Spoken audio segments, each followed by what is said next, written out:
You're back with CNN's coverage of the Liberty Weekend Live. We are at the wind-up of Op Sale 1986. It is the third time ever that all the great tall ships of the nation have been brought together for an Op Sale. We've also had, of course, the International Naval Review. This is the 5th INR that's ever been held in this country. President Reagan was aboard the Iowa and reviewed all those ships, and the 21-gun salute that ensued shook the ramparts. You could hear it for miles. All these big clippers and barkentines and brigantines are heading back to berth today so that all of the young sailors aboard can get a good look at the fireworks tonight, which of course CNN will be bringing to you live.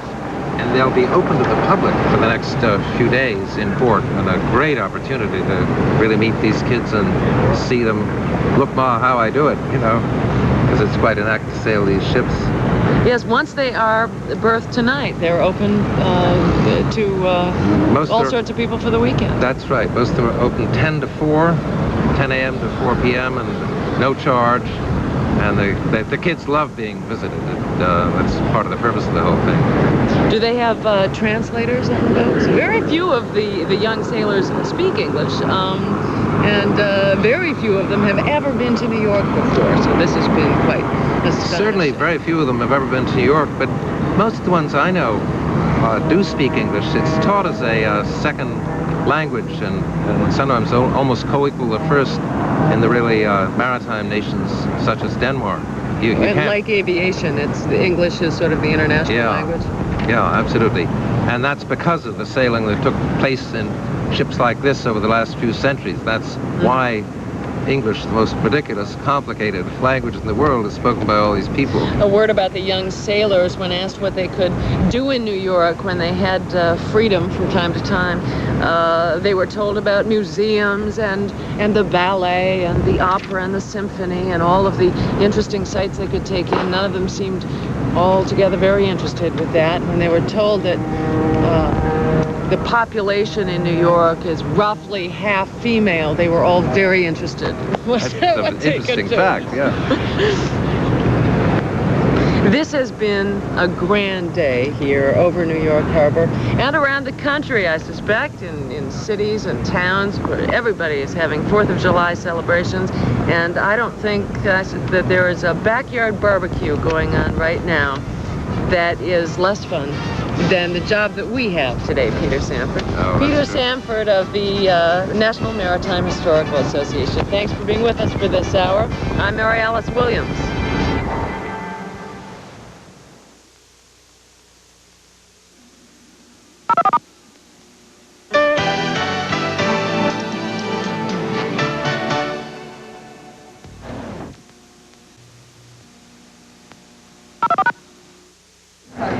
Hello, I'm Don Miller. And I'm Bella Shaw. Newsday is next on CNN. We'll have more live coverage of this weekend's Liberty festivities in New York. We're also planning to go live to today's Farm Aid concert in Texas to hear some of the music being played to a crowd of thousands.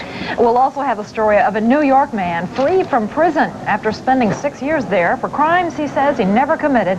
All that and more just ahead on Newsday. Right now, Flip Spiceland has this weather update. And the vast majority of the nation enjoying an absolutely beautiful 4th of July. A couple of problem areas, one here in the Great Lakes area. We think this rainfall will remain active throughout the remainder of the day. It was quite stormy last night as this storm cell moved through Minnesota. Details of that in just a little bit. A few thunder showers linger in Florida, some rain picking up across the lower Mississippi Valley, and rainfall from the desert areas up through the northern Rockies. This too is an area of rainfall that is on the increase. All the details in just about 15 minutes or so, but right now take a look at specific forecasts for cities around the nation for tomorrow.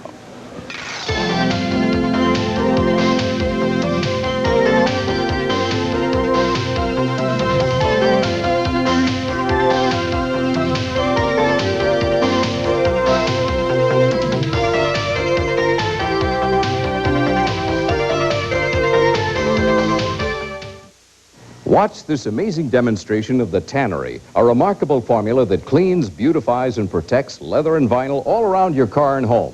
On this vinyl, I'll make 2 tough grease pencil marks. You're about to spray on this leading protectant when you read the directions that first you must use their cleaner or a comparable mild cleaner to remove the dirt before you can use the protectant. So you spray on this cleaner, and now you wipe. And the grease... This is CNN, a service of Turner Broadcasting System.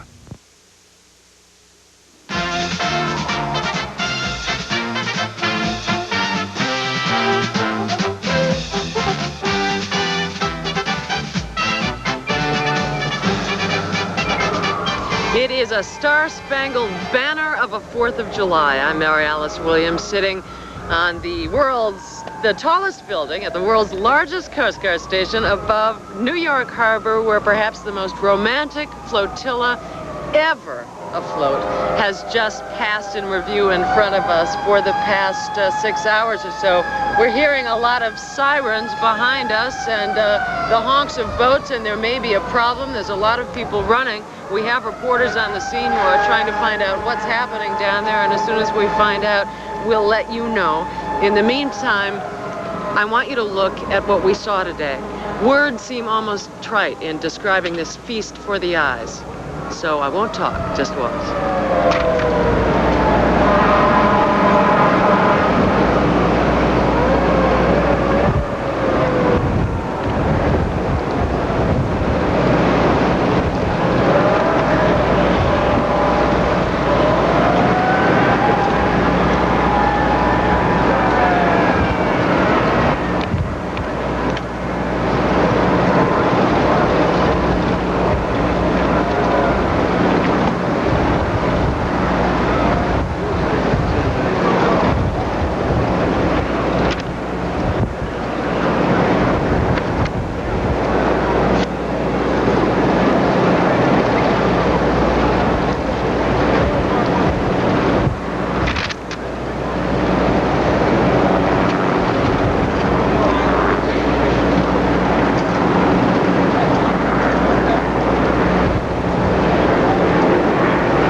And the waters of the harbor just glistened around all of them. In the middle of this international celebration, there was international politics. It necessarily follows President Reagan wherever he goes. And earlier today, he had lunch with the President of France, François Mitterrand. There had been speculation that since Mitterrand is going to be meeting with Soviet Premier Gorbachev on Monday, Mr. Reagan might ask him to convey a message, perhaps on the terms and timing of a possible second summit meeting, on arms control at Geneva, on any number of other subjects. And Mr. Reagan was asked about that right before the luncheon, and here's what he had to say. Mr. President, are you going to send a message to Mr. Gorbachev with French President Mitterrand?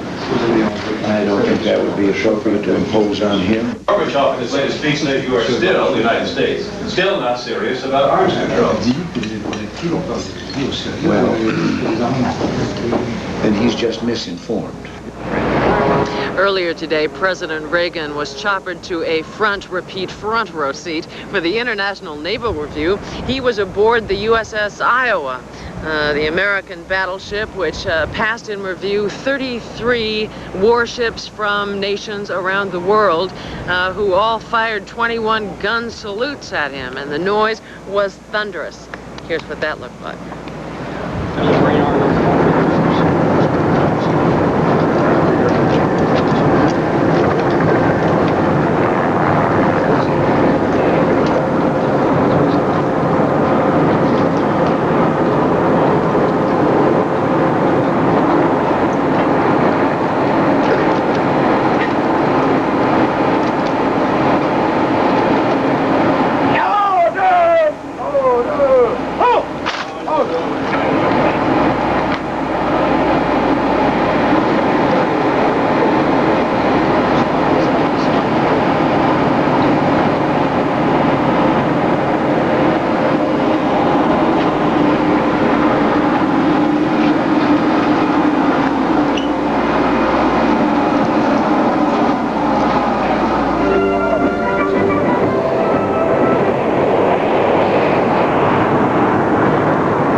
not on the air watching the Thunderbirds and the other precision flying teams.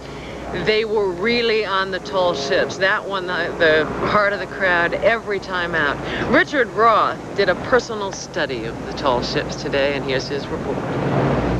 They had traveled thousands of miles for this moment, the chance to run with the wind up and down the Hudson River in New York Harbor's second operation sail in a decade. They are called the tall ships. It's clear that it's not just their height that made the tall ships the real stars of the 4th of July in New York Harbor.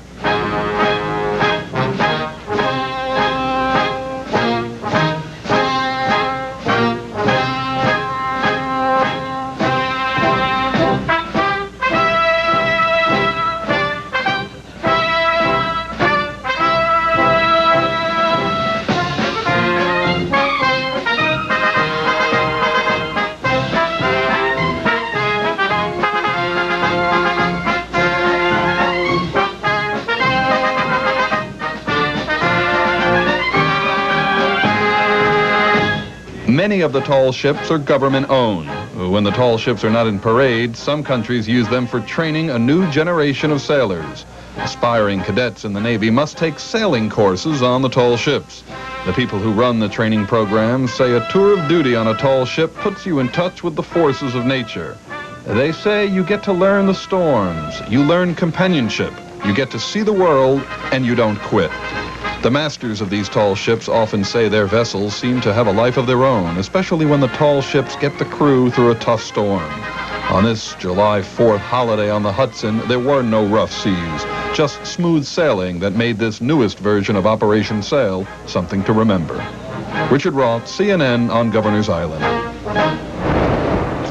Really great. And for the landlubbers, the lower part of Manhattan, the historic district where President George Washington first took the oath of office as President of the United States, places where the Revolutionary War was fought, is now an ethnic Disneyland, if you will, and CNN's Jeannie Moos is smack in the middle of it at Battery Park. Jeannie?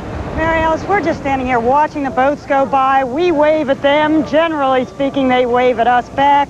They whistle, the boats blow their horns. One of our producers here even saw his wife go by on one of those big chartered cruise boats, so they blew each other kisses.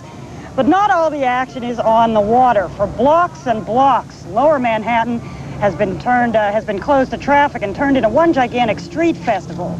Millions, literally several million people are milling around down there. They come from all around the world. In a second, you'll be hearing from a little French boy and a grown-up English sailor. Anyway, down there you can buy food, you can buy Liberty souvenirs, or you can even make a souvenir out of yourself like this English sailor did. What are you doing this weekend outside having your picture drawn? I'm from Her Majesty's Ship Ark Royal. A sailor? That's right, yeah. Oh, you having a good time in New York? Yeah, fantastic. Really good. What's happened so far? Anything unusual? Well, I've just been on coach tours to see your city, and I just think it's absolutely fantastic. Why are you having your picture done? You got any plans? Yeah, I wanted to get a present for my wife, and I thought she may like a sketch of me. J'aime la Statue de la Liberté. Vous êtes français? Oui. Oui. Est-ce que tu parles anglais? Yeah. Yeah, you do? What did you just tell me in French? I tell you, I like the Statue of the Liberty. And there are some of those people waving that we told you about. At this point, it's so crowded in Lower Manhattan that you can barely get to the waterfront to see the Statue of Liberty. I'm Jeannie Moos reporting live from the Battery back in Mary Alice. Thanks, Jeannie. And I'd like to thank Mr. Peter Sanford, who is president of the National Maritime Historical Association, who's been with us all day and been such an enormous help to us. Thank you for guiding us through this incredible parade of sail. Thank you. It was just great being here. What a day. Good. We gave you a good view and you gave us good information. We'll continue with our special Liberty coverage after this.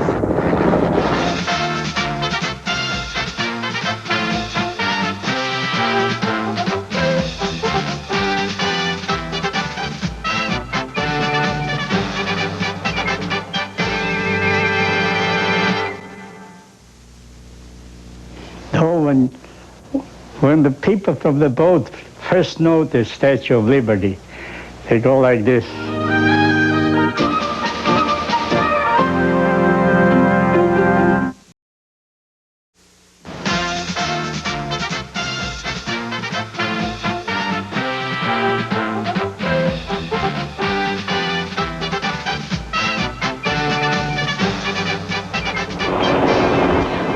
moments ago here on Governor's Island, the noise of fire sirens drowned out my voice and much of the noise of the celebration here. We can clear that up for you. It was just a little brush fire here on Governor's Island. It wasn't serious, but when you get this kind of a crowd and this kind of security, everything is taken very seriously, and they throw everything they've got at a situation like that. So, no problem, all cleared up. As you know, you focus on the boats as we have been doing all day, but this is ultimately a celebration of us, of our immigrant heritage. Most of us, fully half of Americans living today, claim that they're descendants of people who passed through New York Harbor, past the Statue of Liberty, and through the Great Hall at Ellis Island. With me now is Joseph Giordano, who is an expert on ethnicity.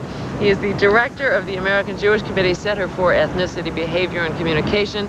He's also the author of a book, The Italian-American Catalog. And Mr. Giordano, you've called this the best 4th of July ever. We talked, 2 weeks ago and last week, and now here we are celebrating our ethnic heritage. Are we doing it in the right way with all this glitz and razzle-dazzle? Well, if you go beneath the glitz and the razzle-dazzle, yes, I think so. I think all the focus attention on Miss Liberty and the media's job that's been here for the 2 weeks, and the excellent profiles of not only the immigrant experience, but the new immigrants. I think it's focused America's attention on something they may have forgotten a little, and that's their roots. Do you think that all of this will encourage Americans to explore their ancestry? Well, I think we have been. I think since the 60s, we've had an explosion of group identity in this country, all the way from roots to today, and I think we are even going beyond the politics of ethnicity. We're starting to search. I think the interest in ethnicity today is really a search for roots, and it's a healthy search in American society. I think we need something But can't firmer. that separate us more than it brings us together? Well, that's what most people, a lot of critics say. I don't think it leads to fragmentation. I think by ignoring it, by being indifferent to people's roots, really causes groups to act out more. They're really looking for recognition. What I feel inside that's carried over from Grandpa that came and Grandma came from Italy, to my father who's working class, to I who's middle class, there is a continuity. There are things that go back there, and I need some recognition about that. For those of us whose families arrived here long before any of this happened, I must say I've been feeling a little out of it. I don't think anyone in my family came through Ellis Island. But that's part of the American story, too. I think exactly that's what it does. It makes us stop and think. Who are we? What are we? And that's what America's about. We're such a mixture of people that come from different places. Well, speaking of mixtures, you're an Italian-American. Right. You're married to an Irish-American. Right. You work for one of the biggest Jewish organizations in the country. From that unique perspective, how does the mix make us a stronger nation? Oh, I think we take a little from each group. All of us have pathways from the time we're born until whatever we are now, that we mix it up with a lot of different people in American society. And we have an opportunity to take a little, the best from each. And I think that's the most exciting part about American society. But in that, if we don't lose ourselves, our original ground, our firm roots, if we hold on to that at the same time moving out of other groups, it's so exciting. It's like eating different kinds of foods, except on a more personal, it's taking attitudes, taking certain behaviors, it's taking certain skills and ways of doing things. And that's nice. The Medal of Liberty, of all the controversies that surrounded this, and there were some, certainly there are in any project of this size, but the Medal of Liberty, which was created by David Wolper and not established as a medal that is congressionally mandated, ignored among its recipients Italians, Irish, Polish, and Czechs, and Slavs, and all sorts of people. What did you think about that and all the debate that happened as a result of that? Was that useful? I think they made a mistake. And I think it's a story that's told over and over again that as much as we talk about ethnicity oftentimes and herald it in this country, and we're doing it now, we oftentimes are insensitive to the real meaning of it. And I think in many ways in American society, as much as we can brag about our roots and our diversity, we feel ambivalent about it. We have a lot of mixed feelings about it.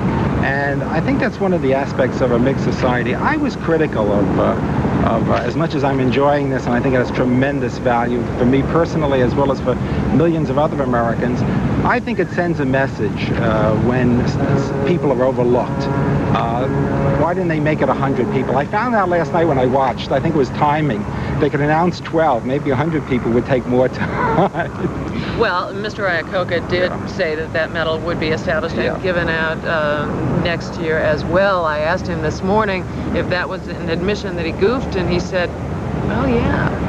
Do you want an apology? I mean... No, I think... Or is I mean, that is certainly enough of an apology. Well, from Mr. Iacocca, he would have expanded the list from what I gather. I think there were other people who were resistant for whatever reasons they may have been resistant about that. And I think I haven't heard other people say that they made a mistake. I wish they had. I've been in on a number of those meetings, and if they just, we made a mistake and we overlooked it, can't go back.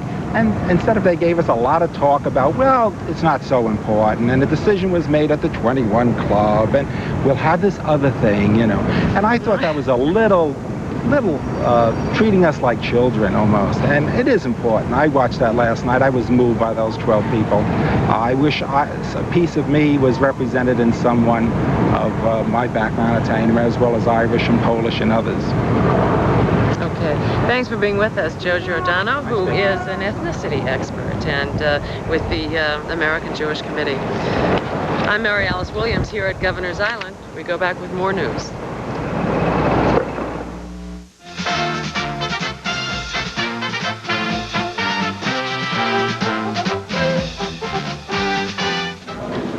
Elsewhere around the nation, the 4th of July is being celebrated with customary enthusiasm in Washington, D.C. today. Pennsylvania Avenue, normally jammed with traffic on any other Friday, was filled with soldiers dressed in their revolutionary best. They staged a mock battle outside the National Archives building.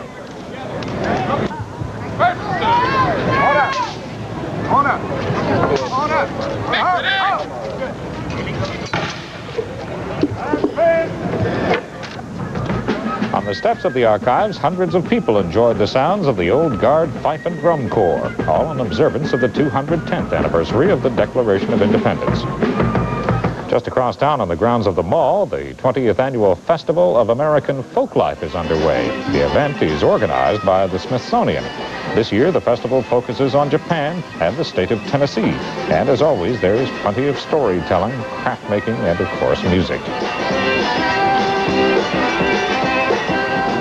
Before the barbecue grills heated up and the parade stepped off, some 25,000 Atlantans began this 4th of July with some rather strenuous exercise. They, and you among them, ran 6 miles in the annual Peachtree Road Race. CNN's Larry Lamont reports.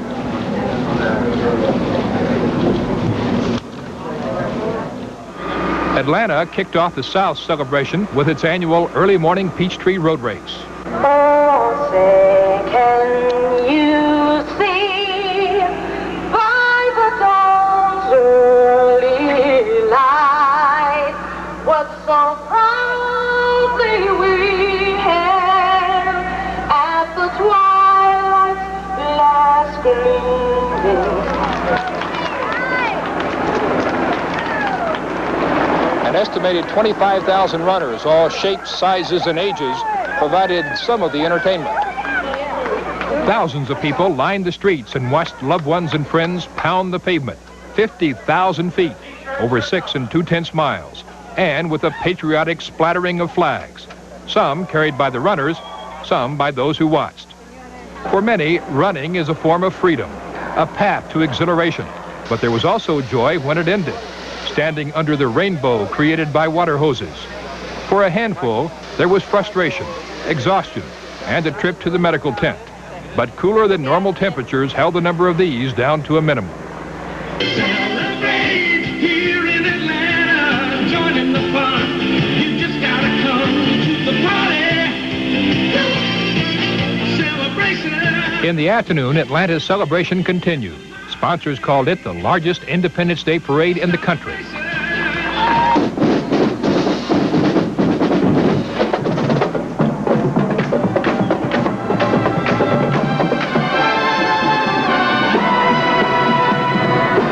It appeared that at least 250,000 people jammed the sidewalks in downtown Atlanta as 100 different units, including bands and floats, entertained. People's Court Judge Joseph Wapner was the Grand Marshal. The colorful explosion of sound helped honor the 210th birthday of the United States, the 100th birthday of the Statue of Liberty, the 50th anniversary of the publishing of Gone with the Wind, and the 90th anniversary of the first performance of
Commemorate Lady Liberty's 100th anniversary with this dazzling salute to America's symbol of freedom.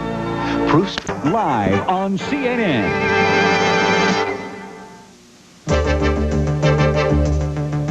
This is a special Liberty edition of Showbiz Today. I'm Lee Leonard. And I'm Lauren Sidney for Liz Wickersham, live on Governor's Island, right next to the Statue of Liberty, smack dab in the middle for the celebration July 4th, 1986.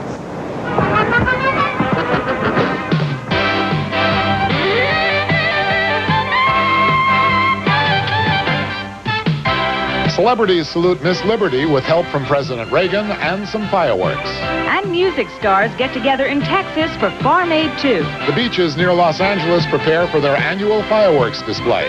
And the Statue of Liberty can be as near as your VCR. It's up to you.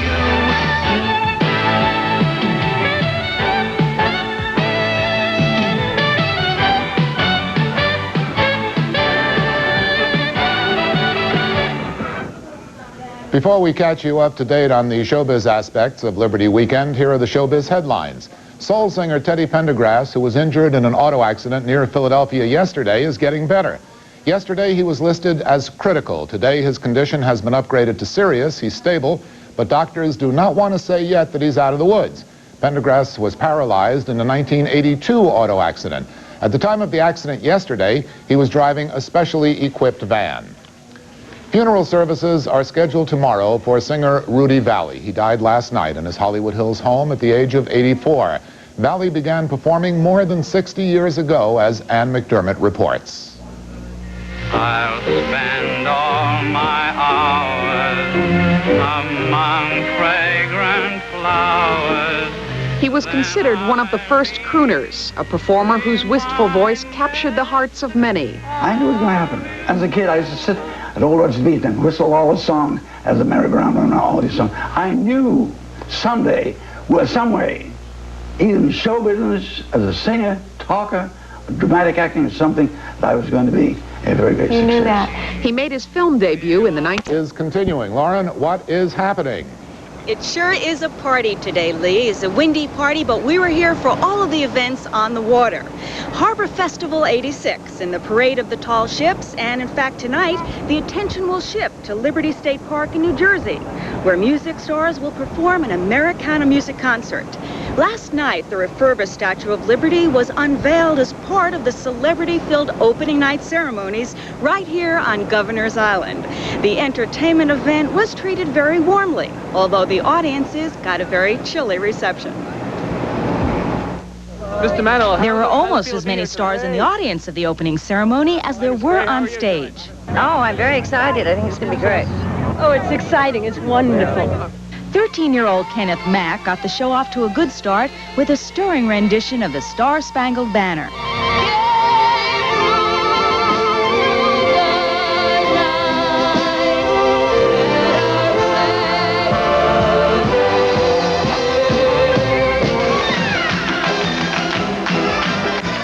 Debbie Allen helped keep spirits high with an energetic performance of West Side Story's America. If there was a low point to the evening, it was Frank Sinatra's uneven performance of The House I Live In. And the right to speak my mind out, that's America to me.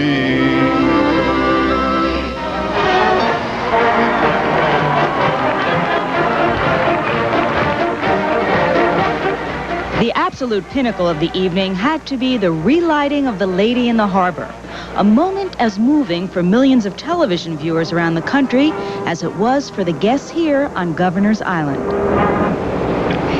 And last night's display is supposed to pale in comparison with what is going to be going on here tonight. It's being called the largest display of fireworks ever in the history of the United States. Some 10 tons of explosives are being used, and Lee, that is quite a bang. It certainly is, Lauren, and there will be quite a twang going on today. There is now, as a matter of fact, in Manor, Texas, near the capital, Austin. That's where Farm Aid 2 is happening, and CNN's Jeff Block is there. Jeff? Lee, we come to you from a very hot, from a very dusty, from a very windy Manor, Texas. This is Maynard Downs, where they normally run horses. No horses here today. This is Farm Aid 2. The idea is to raise money for the nation's farmers and to raise consciousness about their plight. However, if we had to be honest with you, and we will tell you that although most of the people here do support the notion that the nation's farmers need help, the very fact is that most of them have come here to listen to the music.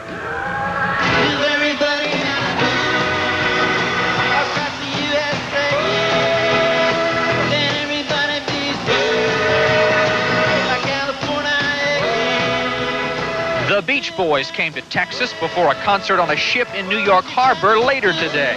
They were at Farm Aid 1 as well. I would like to say that I was very impressed by the organizational follow-through. I have personal friends in places like in Missouri, in Chillicothe, Missouri, for instance, who actually saw the trucks roll in with the food and feed the people. Mama, don't let your babies grow up to be cowboys. Don't let them pick guitars or drive their old trucks. Make them be doctors and lawyers and sons. Willie Nelson has spearheaded both Farm Aid concerts, playing with the artists he invited, like Waylon Jennings, and soloing. And when the battle stopped and the smoke cleared, there was thunder from the throne. The 7 Spanish angels took another angel home. Nelson talked his friend Julio Iglesias into flying into Austin at 4 o'clock this morning after a concert last night to kick it all off. This country makes food for a lot of people all over the world. It's not a question that they only work for America, they work for all over the world. They give even the food to the Russians. So they need them, we need them. We talked to Julio Iglesias earlier this morning. We are now live with Mark Miller. What do you say, Mark? It's great. It's kind of wild and windy up here. Just a little bit. And it's a little loud right at the moment. Yes. You are with a band that set this place on fire today. What band is that? Sawyer Brown. Who is Sawyer Brown? Sawyer Brown's the name of our group. We're from Nashville, Tennessee, and we were out a little bit earlier and had an absolute blast. Well, you want to know what it looked like? We'll show you what it looked like. Take a listen. Sawyer Brown today and Mark Miller going wild on stage. Don't get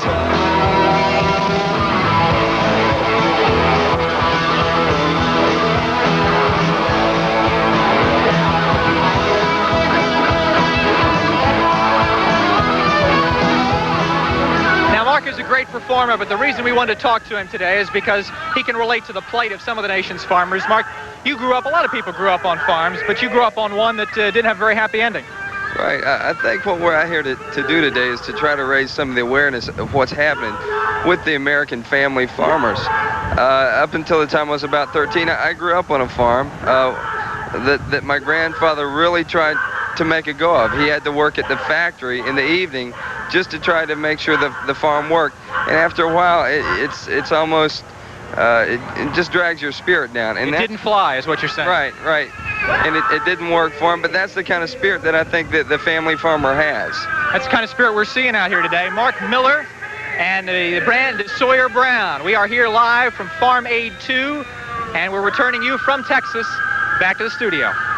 If you are a sports fanatic, there's plenty to do this weekend. There is a Liberty to Liberty triathlon. There are lifeboat races. There will also be a parade of ocean liners, and most importantly, the statue will be open to the public. But now let's go to Gloria Hillard in Santa Monica and find out what's happening there. Well, I think they're building sand statues in the sand down there, Lauren, and waiting for dark. That's when the big fireworks display will be here. And Lee and Lauren, although we are some 3,000 miles from the shadow of Lady Liberty, there seems to be a very special spirit here, the same spirit of patriotic celebration that has captured the entire nation on this day. Back to you. Okay, thank you very much, Hillard. And also live on CNN tonight, we'll have more of the New York Liberty Weekend celebrations, so please do stay tuned. That's it for this edition, our special edition of Showbiz Today. Liz Wickersham is still on assignment in Moscow for the Goodwill Games, but she'll be on Superstation WTBS this weekend with good news. I'm Lee Leonard. The CBS Friday movie. Nick's been a loser in the battle of the sexes. I want you to rip my clothes. I think if this is a Liberty weekend, this is the best liberty that this country can have. We knew that he wasn't guilty. Lots and lots of Okay, yeah, thank you. Thanks for stopping by. For McLaughlin, those are encouraging words. And sometimes I had that feeling like, how are they going to react to me? Like, am I a convicted murderer? You know, would they look at me and say, he's no good? But they all greeted me, you know, with open arms. It was nice. What happened to McLaughlin could happen to anyone, but in his case, justice finally prevailed, and he says he doesn't blame any one person. The system as a whole, and just the way it went down the line from day one till, you know, the end. Part of the system, the jury, and Hap Halliday, then foreman, who recently told CNN McLaughlin should be free. I think McLaughlin should get out and clear of everything. Complete. And free he is, but where does he go from here? I don't know where I'm going to go in the next hour. I had time to think. Yeah, but in there I was thinking about, you know, getting out. Now that you're out, it's another step. I got to this step, now I'll take the next step. And I got to get a job, that's what I got to do. McLaughlin's mother will say only, I can't talk about it. You know how it is. And that is how it is. This is some Liberty story. Lynn Brown, CNN, New York. People who suffer from chronic flu-like symptoms now have a place to go for help. A clinic in California is diagnosing this syndrome, and patients who go there say they are finding relief. CNN's Andrew Holtz reports. 17-year-old Jennifer Cry is right on the ball these days, but it wasn't always so. Beginning when she was 11, she suffered chronic fatigue and depression for which her doctors could find no physical cause. Still, whenever the illness flared up, her life would stop. You didn't really have a daily life anymore. What it consisted of was I slept, and if I wasn't sleeping, I was laying around. The turning point for Jennifer Cry was treatment at the Center for Viral Diseases. Doctors here are convinced they know how to treat a disease many other doctors don't even recognize. Dr. Al Allen, a physicist, says he and his family suffered protracted illness, and when his doctors couldn't help, he began his own analysis. One thing they all had in common was that their illness had something to do with the Epstein-Barr virus. Epstein-Barr virus can cause mononucleosis and is quite common. Dr. Allen says virtually every adult has been exposed, but some people's immune systems can't fight off the virus, and they suffer years of on and off malaise. We try to find what is suppressing the person's immune system and to correct it. Sometimes that's very easy to do, and sometimes it's very hard to do, and it's very mysterious.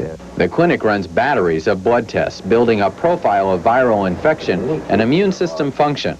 Dr. Allen reported in the Journal of Clinical Psychiatry that Epstein-Barr virus was found in the brains of psychiatric patients. So electroencephalograms map brain activity, which the doctors here say can indicate viral damage. Some medical researchers say there is not enough evidence to show a link between Epstein-Barr virus and chronic malaise. And despite the development of antiviral drugs, there is no way yet to kill off the virus. Still, the doctors here go ahead with antidepressant drugs to treat symptoms and vitamin and mineral supplements to assist the patient's immune response.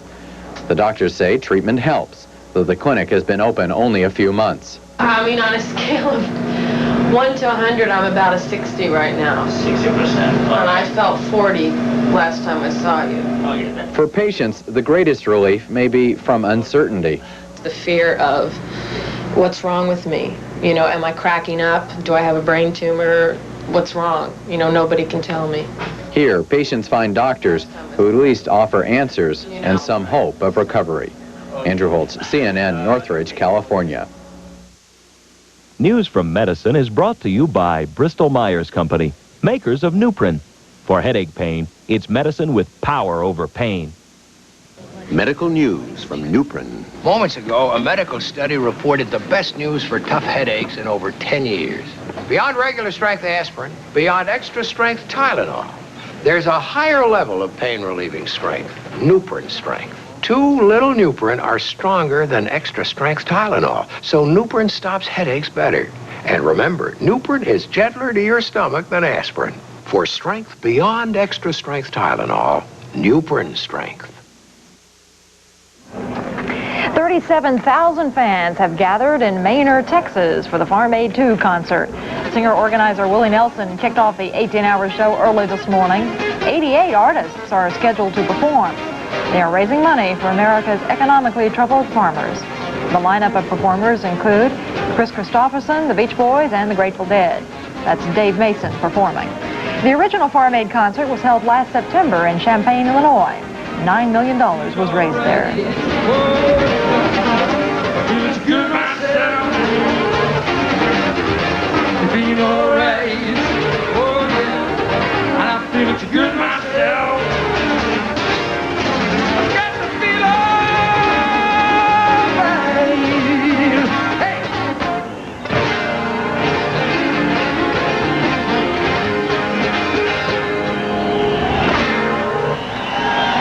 All right.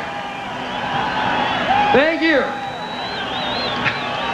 It's a real pleasure to be here to help celebrate this event. Something really important.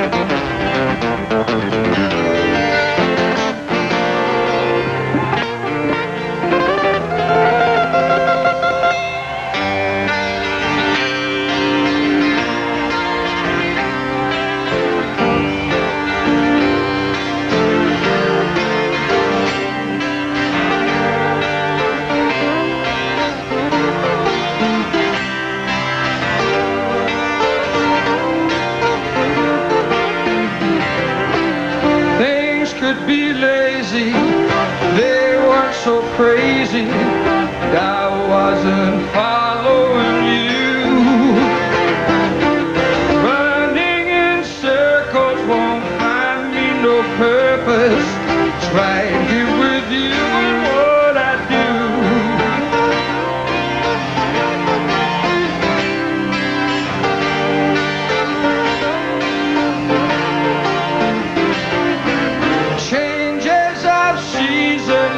nearly as pleasing as watching the changes in you.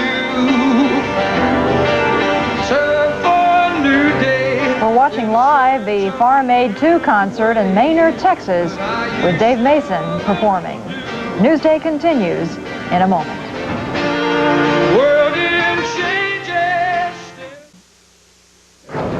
Today, it was the men's turn in the semifinals at Wimbledon, and Dan Patrick joins us now to tell us how they fared. No surprises today, but a very close call, Bella. At Wimbledon this afternoon, it was the men's semifinals, and in one matchup, the tournament favorite against the crowd favorite. Ivan Lendl against Slobodan Živojinovic, and the crowd was backing Živojinovic, who's known as Bobo for short, and he came through with some great points. The cross-court winner here against Lendl, his wife in the stands, but it was all Lendl towards the end here with his service winner And Ivan Lendl holds on to beat Zivojinovic. But as you can see, he was pressed to the chest. Lendl will now take on the defending champ, Boris Becker. Becker taking on Henri Lecomte. It was his birthday today. Lecomte with a couple of nice shots, and indeed he seemed happy on this point, but it was short-lived because it was all Boris Becker, who just may be the best brass player in the country, and in the world for that matter. 6'2", 6'4", 6'7", 6'4". He will play Ivan Lendl for the championship on Sunday. We are just, well, a day away from the opening ceremonies of the Goodwill Games, and over 3,500 athletes representing 50 countries have arrived in Moscow. Counting us down to Goodwill, CNN's Michael Kalman. It is in many ways just another day in Moscow. Red Square is crowded with tourists, but many of these people have come for the event. The world has come to Moscow for the Goodwill Games. The city is ablaze with the colors of the games. A year of planning has come to an end.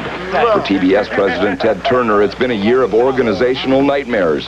He and members of his staff have made numerous trips between the United States and Soviet Union, ironing out the countless details. Now it's time to put the plan to work. You know, I'm like a kid on graduation day.